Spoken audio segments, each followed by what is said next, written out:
Tamil film પાલાયથમનમાં એક મહિલા આકસ્મિક રીતે તેના બાળકને મંદિરની હુંડીમાં મૂકી દે છે અને બાળક ટેમ્પલ પ્રોપર્ટી બની જાય છે.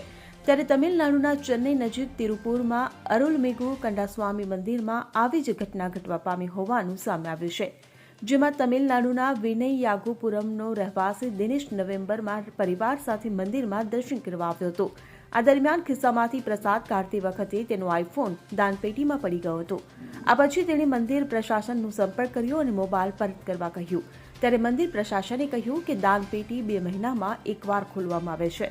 આ પછી દિનેશ મંદિરમાંથી ખાલી હાથે પાછો ફર્યો હતો. મંદિરની દાનપેટી ગત 20 ડિસેમ્બરે ખોલવામાં આવી હતી. તેમાંથી એક મોબાઈલ મળી આવ્યો હતો. મંદિર પ્રશાસને આ અંગે દિનેશને જાણ કરી હતી. પ્રશાસને તેમને કહ્યું કે મોબાઈલ પરત નહીં કરવામાં આવે, કારણ કે પરંપરા અનુસાર દાનપેટીમાં જે કંઈ આવે છે તે મંદિરના દેવતાના ખાતામાં જાય છે. તમે તમારું સિમ કાર્ડ અને ફોન ડેટા લઈ શકો છો. જો કે દિનેશની માંગણી છે કે મોબાઈલ પરત કરવામાં આવે.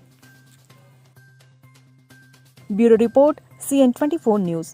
હવે જુઓ દેશ દુનિયાની તમામ ખબરો તમારી આંગળીના ટેરવે. ઉઠાવો મોબાઈલ અને Google Play Store પરથી ડાઉનલોડ કરો અમારી CN24 ન્યૂઝ મોબાઈલ એપ.